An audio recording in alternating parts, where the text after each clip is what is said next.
சிவனடியே அதை அறிந்தவர் புரிந்தவர் எவரில்லையே இந்த பிரம்மமுமே அவன் சூட்சமுமே பஞ்சாட்சரமே விதியது கூடியது உனக்கில்லையே நீ விளைந்திடு விளைந்திடு உனக்குள்ளையே உயிர் மூச்சினிலே ஓங்காரமெனும் சிவமந்திரமே சிவரகசியமே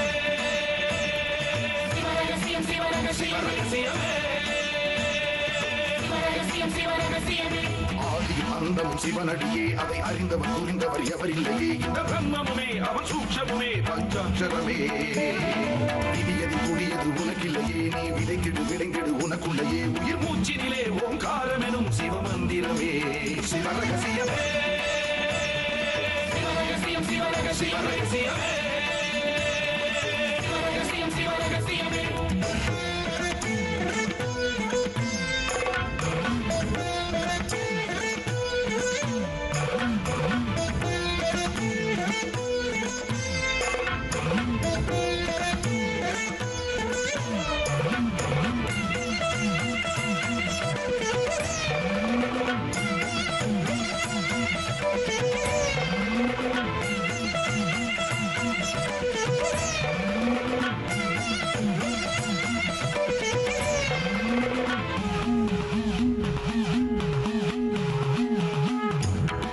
அழித்தலும் படைத்தலும் எவனோ அவனே நிற்பதும் நடப்பதும் பறப்பதும் அவன்தான் சிவனே சித்தர்கள் மொத்தமும் யுத்தமா ஏற்றிடும் தவமே பித்தர்கள் சித்தமும் கலங்கிட மாற்றிடும் சிவமே பூமி காத்தான் பட்டியை காத்திடும் ரசமணி ஈசன் இவனே வழிபடும் மக்கள் வாழ்வினில் அறம்பட ஒளிபட வாழ்ந்திடும் சிவனே அம்பை உடுக்கை உருட்டும் சத்தம் பெறுவான் கொண்டு வெகுண்டு காக்க வருவான் கங்கை கொண்டு சூலம் ஏந்தும் இவர் அபிராமி கொண்ட உலகம் போற்றும் சிவனே ஓம் நம சிவாய ஆதியும் அந்தமும் சிவனடியே அதை அறிந்தவர் புரிந்தவர் எவரில்லையே இந்த பிரம்மமுமே அவன் சூட்சமுமே பஞ்சாட்சரமே விதியது கூடியது உனக்கில்லையே நீ விளைந்திடு விளைந்திடு உனக்குள்ளையே உயிர் மூச்சினிலே ஓங்காரமெனும் சிவமந்திரமே சிவரகசியமே சிவரகசியமே சிவரகசியமே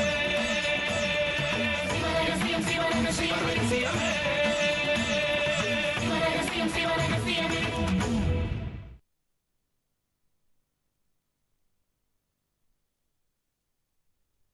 நீர்க்குமிழி வாழ்வை நம்பி நிச்சயம் என்றே எண்ணி பாக்களவாம் அன்னம் பசித்தோர்க்கும் அழியாமல் போர்க்குள் யமதூதன் பிடித்திழுக்கும் அப்போது ஆர்ப்படுவார் என்றே அறிந்தில்லையே நெஞ்சமே.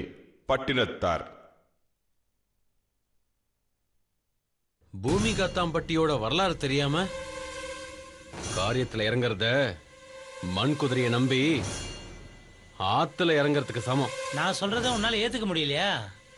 விஜய்க்கா உன் மேல ஆசையும் பிரியமும் வரணும்னு நினைக்கிற. உத்தரவு கேட்கறதுல ஜெயிச்சனா மற்ற விஷயங்களையும் ஜெயிக்கணும்னா எனக்கு அந்த ஊரை பத்தின விஷயங்கள் முழுசா தெரிஞ்சாகணும். அங்க சில கல்வெட்டுகள் இருக்கு, அத நீங்களும் படிச்சீங்க. மத்தபடி அந்த ஊரை பத்தி தெரிஞ்சுக்க நீங்க என்ன செய்வீங்க?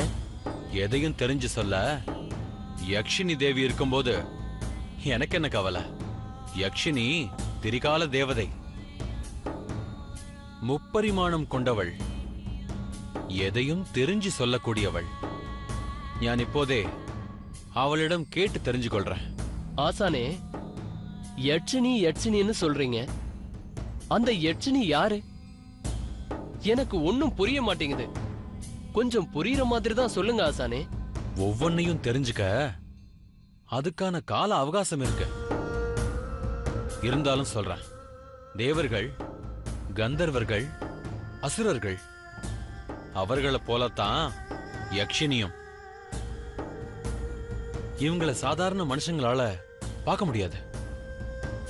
இவங்க சூட்சும தேகிகள், அதாவது கண்ணுக்கு தெரியாத உடம்பு படைத்தவர்கள். நம்ம வாழ்ற இந்த உலகத்துக்குள்ளேயே நம்ம கண்ணுக்கு புலப்படாத இன்னொரு உலகம் இருக்கு. அந்த மாய உலகில் வாழ்றவங்களே யக்ஷினிகள். மாய உலகமா? என்ன ஆசானே சொல்றீங்க? ஆமா, மாய உலகம்தான்.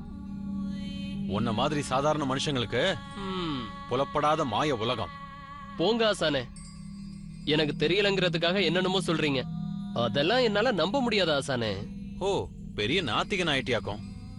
நீ நம்பலங்கிறதுக்காக உனக்கு தெரியாத, புரியாத, நோக்க முடியாத உலகம் இல்லைன்னு ஆயிடாது. ஆ, விளக்கம் போதுமா? நீ இங்கேயே இரு. ம்.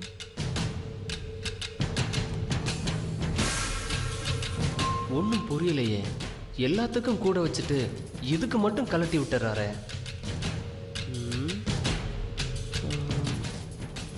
நாம என்னைக்குதான் அந்த யட்சினியை பார்க்கறது? காலம் வரும், காத்திரு.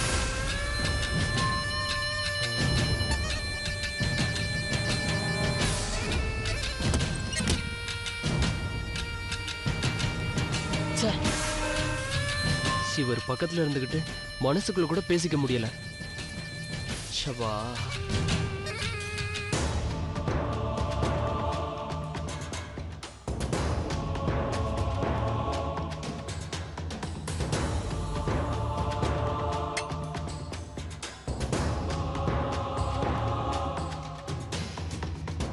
என் முன்னில் பிரசன்னமாகணும் தேவி. தேவி, யக்ஷதேவி, நீ என் முன்னில் பிரசன்னமாகணும். என் முன்னில் பிரசன்னமாகணும் தேவி. என் முன்னில் பிரசன்னமாகணும் தேவி. என் முன்னில் பிரசன்னமாகணும் தேவி. என் முன்னில் பிரசன்னமாகணும் தேவி. தேவி, என் முன்னில் பிரசன்னமாகணும். கேசவா, கேள். தேவி நமஸ்காரம். இன்னைக்கு பூமிகாத்தன் பட்டியோட வரலாறு அறியணும் தேவி. பூமி காத்தான் பட்டி 1100 வருஷங்களுக்கு முன்னாடி சேர நாட்டுக்கு உட்பட்ட ஒரு பகுதியா இருந்தது. ஒரு முறை அங்கு பெருமளவில் பஞ்சம் வந்தது. அது 12 வருஷங்கள் நீடித்தது. உயிரினங்கள் அனைத்தும் மடிந்து வீழ்ந்தன. சித்தவனம் கருகி காய்ந்தது. சித்தர்களும் ரிஷிகளும் கலங்கினர். அங்கிருந்த தடாகத்தில் ஒருவர் மட்டுமே பருக நீர் இருந்தது. சித்தர்கள் கூடி மழை வேண்டி யாகம் செய்வோம் என முடிவு செய்தனர். அந்த யாகத்தில் அகத்திய மகரிஷியும் கலந்து கொள்ள தானாக முன்வந்தார். யாகம் வளர்ந்தது. யாகத்திலிருந்து நவலிங்கங்கள் வெளிவந்தன. அந்த 9 லிங்கங்களில் ஒன்றுதான் ரசமணி லிங்கம். பாதரசத்தோடு விசேஷமான சஞ்சீவி மூலிகைகள் கலந்த ஆதி ரசத்தை அக்னியில் விட வந்த லிங்கம் தான் ரசமணி லிங்கம். சித்தர்கள் கூடி சித்தவனம் அருகில் பூமி காத்தான் பட்டி என்ற கிராமத்தையும் அங்கு ஒரு கோவிலையும் நிர்மாணம் செய்து அந்த கோவிலில் ரசமணி லிங்கத்தை பிரதிஷ்டை செய்து பௌர்ணமி தவறாமல் பிரம்ம முகூர்த்த வேளையில் மழை வேண்டி பூஜை செய்ய தொடங்கினர். மற்ற 8 லிங்கங்களை சித்தர்கள் சித்தவனத்தில் 8 திசைகளில் அமிர்த தடாகத்தில் வைத்து அதே வேளையில் தண்ணீர் ஊற்றி பூஜை செய்தனர். அன்று தொடங்கின ஒரு விஷயம் இந்த பூஜை தொடர்ந்து நடக்க சித்தர்கள் பரம்பரை உருவாகி அந்த சித்தர்கள் முக்திக்கு பிறகு மற்ற சித்தர்கள் வந்து இன்றும் அந்த பூஜை தொடர்ந்து கொண்டிருக்கிறது. திடீர்னு அந்த பூஜை நின்னுட்டா மழை பொய்க்கும், இவ்வுலகம் அழியும். சாதாரண மனிதர்கள் சக்தி வாய்ந்த அந்த பூஜையை நேரில் கண்டால் அவர்கள் சித்தம் கலங்கிவிடும். எந்த ஒரு மனிதனுக்கும் தன் ஜாதகத்தில் கேந்திராதிபத்தியம் வலுவா இருக்கும். அவனால தான் அந்த பூஜையை நேரில் பார்க்க முடியும். அந்த பூஜையை பார்க்க முடிகின்ற வலு உடலுக்கும் புத்திக்கும் இந்த ஜாதகக்காரர்களுக்குத்தான் இருக்கும். அப்படிப்பட்ட ஜாதக அமைப்பு கொண்டவர்கள் பலவான் காத்த வீரியார்ஜுனனும் விக்ரமாதித்யனும் தான். அப்படி அந்த பூஜையை தரிசனம் செய்யக்கூடியவன் எவனோ அவன் காத்த வீரியார்ஜுனன் விக்ரமாதித்யன் வரிசையில் வைத்து பூஜைக்கப்படுவான். அவங்கள போல ஜாதக அமைப்பு எனக்கு இருக்கா? அப்படி இல்லைன்னா அந்த பூஜையை பார்க்க என்னால முடியாதா? முடியலன்னா പരിഹാരം എന്തെങ്കിലും ഉണ്ടോ? ഞാൻ എന്തു ചെയ്യും? ദേവി പറയൂ. ദേവി, யக்ஷி தேவி പറയൂ. என்னோட பிரமாண காலம் முடிந்தது. முறையான பூஜை செய்து அழைத்து கேள், சொல்கிறேன். மீண்டும் யக்ஷி தேவியை அழைப்பேன். பரிகாரம் கேட்டு என் மாந்திரீக சக்தியால் அதை நிறைவேற்றி கார்த்த வீரியார்ஜுன் விக்ரமாதித்தன் வரிசையில ஞானும் ஒருவனாக. கண்மணி, கண்மணி, கண்மணி, கண்மணி. வாங்கப்பா. விஜய் எங்க? அது வர வழியில ராஜதுரையை பார்த்தோமா, ராஜதுரை வீட்டுக்கு போயிட்டு வரேன்ட்டு அப்படியே பைக்ல ஏறி போயிட்டாரு.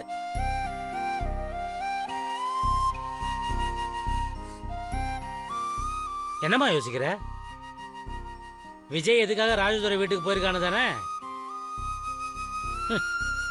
பிரசிடென்ட் ஐயாவை பார்த்து இடம் வாங்குற சம்பந்தமா டிஸ்கஸ் பண்றதுக்கு மட்டும் இல்ல, நீ நினைக்கிற மாதிரி ரஞ்சனியை பார்க்கவும் தான்.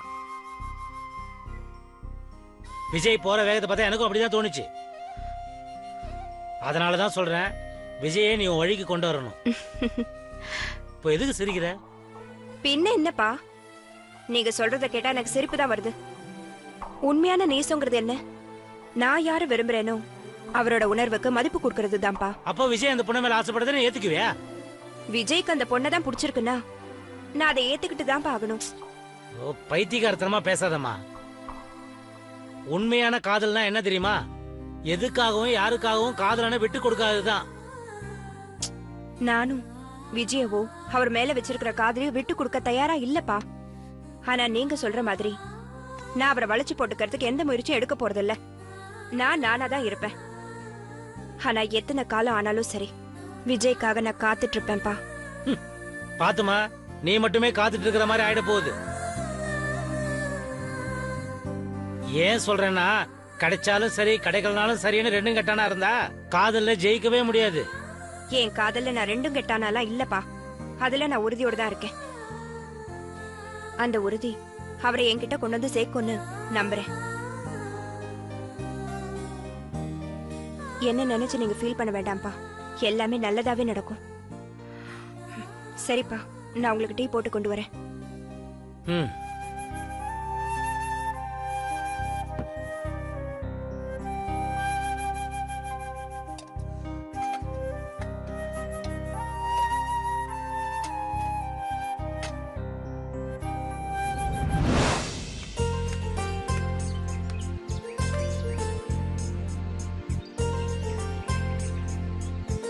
என்ன பண்றது ஆத்தா? நடக்கிறதெல்லாம் நம்ம கையிலயா இருக்கு. எல்லாம் ஈசன் செயலாத்தா. பிரசிடென்ட் ஐயா. என்ன பண்ண முடியும்? சார் சார் சார் சார் வாங்க வாங்க வாங்க. உட்காருங்க. வணக்கம்மா. வணக்கம் சார். ஆமா, நல்லா இருக்கியா? நல்லா இருக்கேன் சார். ரஞ்சனி, ஐயாவுக்கு மோர் கொடு. சரிங்கப்பா. சொல்லுங்க சார். இவ்வளவு தூரம் வந்திருக்கீங்க. அப்ப ஏதோ முக்கியமான விஷயம் நினைக்கிறேன். அப்படி இல்லைங்க ஐயா. நான் இந்த ஊருக்கு வந்து ரொம்ப நாள் ஆகுது. கோயில் வீட்டுல தங்கி இருக்கேன். ஆனா இது வரைக்கும் அந்த வீட்டுக்கு நான் வாடகை எதுவும் கொடுக்கல. அட என்ன சார், எங்க ஊருக்கு வந்த விருந்தாளி நீங்க வாடகை பத்தி எல்லாம் பேசுறீங்களே? அப்படி இல்லைங்க ஐயா. நான் இந்த ஊரை பத்தி ஆராய்ச்சி பண்ண வந்தாலும் அது என்னோட சொந்த வேலை தானே. விருந்தாளினா ஏதோ 2-3 நாள் தங்கலாம். ஆனா இவ்வளவு நாள் தங்கிட்டு. சார், நீங்க உங்க சொந்த வேலையா வந்திருந்தாலும் எங்களுக்கு ஒரு வழிகாட்டியா இருக்கிறீங்க. அப்படி பார்த்தா நாங்க தான் உங்களுக்கு சன்மானம் கொடுக்கணும். நான் இங்க தெரிஞ்சுக்க வேண்டிய விஷயங்கள் மலை போல நிறைய இருக்கு. நமக்கெல்லாம் வழிகாட்டி ஈஸ்வரனும் சித்தர்களும் தான். என்னோட விருப்பத்துக்காகவாவது நீங்க மறுக்காம இந்த பணத்தை வாங்கிக்கணும். ஐயா, கோவில் வீட்டுக்கு வாடகை பணம் தரணும்னு நீங்க ஆசைப்பட்டீங்கன்னா அதை மகன் கொடுத்துட்டு போறா. அதுக்கு இல்லம்மா. அம்மா, இப்ப நான் அரசாங்க உத்தியோகத்திலிருந்து ரிட்டையர்ட் ஆகி எனக்கு பென்ஷன் வந்துட்டு இருக்கு. அதனால எனக்கான செலவுகளை நானே பண்ணிக்கணும்னு பிரியப்படுறேன். சார், மறுக்காம இந்த பணத்தை புடிங்க. இந்தாங்க, என்ன புடிங்க. சார் நீங்க? நன்றிங்க ஐயா.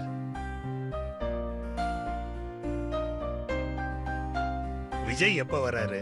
இந்நேரம் வந்திருப்பாங்கன்னு நினைக்கிறேன். கம்பெனிக்கு இடம் வாங்கணும்னு ஆரம்பிப்பாங்க. சீக்கிரமா அடுத்த கட்ட சோதனை ஆரம்பிச்சிடும்.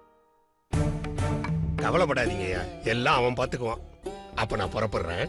வரமா? சரி. அம்மா வரேன். வாங்க.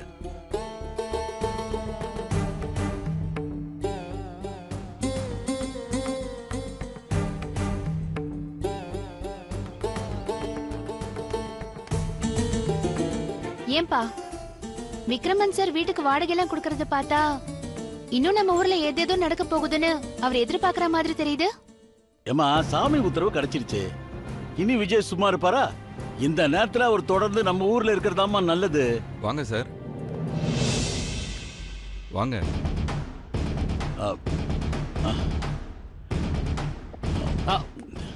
வணக்கம். வாங்க தம்பி. இப்பதான் உங்களை பத்தி பேசிட்டு இருந்தோம், நீங்களே வந்துட்டீங்க. அப்படியா? கல்வெட் பாட்டுல சொன்ன மாதிரி என்னாலதான் என்னென்ன சோதனை வரப்போகுதுன்னு அதை பத்தி பேசிட்டு இருந்தீங்களா? ஐயோ தம்பி, இந்நேரம் ஊர்ல இருந்து வந்திருப்பீங்கன்னு பேசிட்டு இருந்தோம், அவ்வளவுதான்.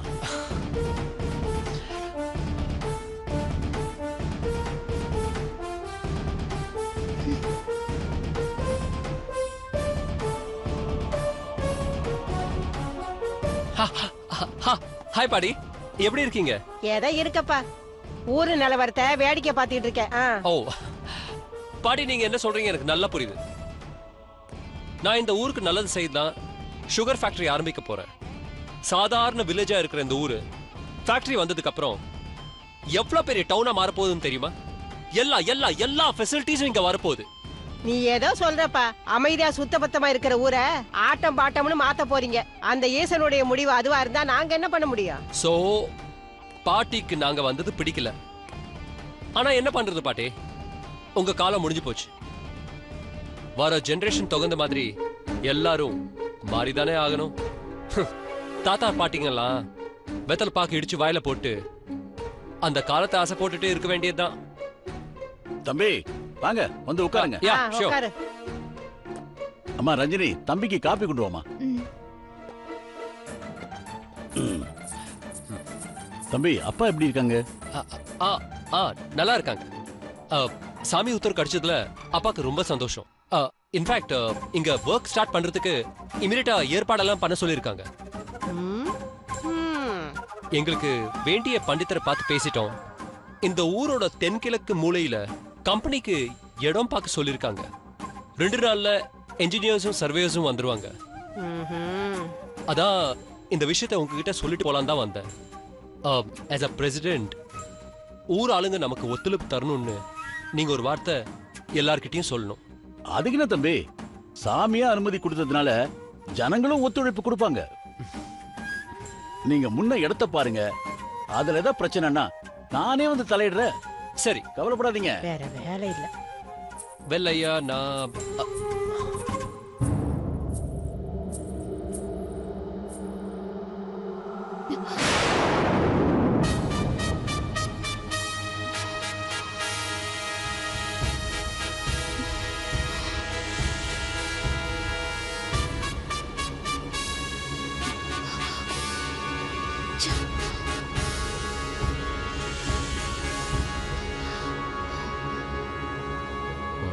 சார், காஃபி சாப்பிட்டு இருங்க, வந்துடுறேன். Yeah sure.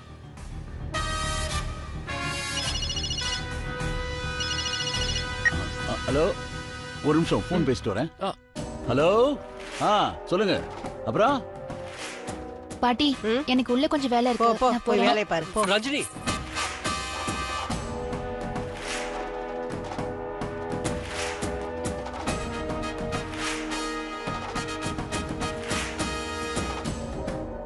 ரஞ்சினி, ஏன் இப்பெல்லாம் நீ எனக்காக டிஃபன் கொண்டு வரதில்ல?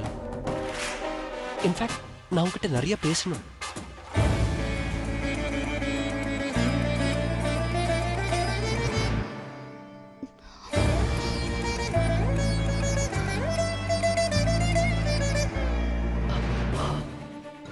I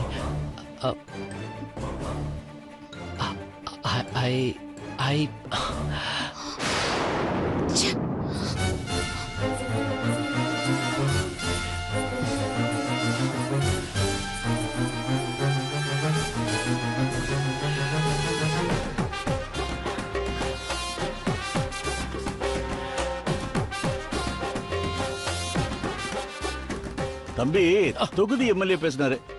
நம்ம ஊர்ல சக்கரை தொழிற்சாலை வரப்போதாமேன்னு கேட்டாரு. அதுக்குள்ள விஷயம் பரவ ஆரம்பிச்சிருச்சு. தம்பி, நம்ம இட விஷயமா தானே பேசணும்.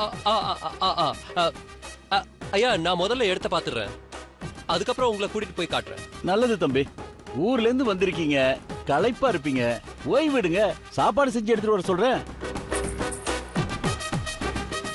ஐயா, அதுக்கு எந்த அவசியம் இல்ல. என் மாமா பொண்ணு கண்மணியும் என் கூட வந்திருக்கா. அப்படியா தம்பி? இனி சமையலெல்லாம் அவ பாத்துப்பா, உங்களுக்கு சிரமம் வேண்டாம். நல்லது தம்பி. சார் போலாம் சார். ஷூர். போயிட்டு வரேன் ஐயா. வாங்க. பாய் பாட்டி.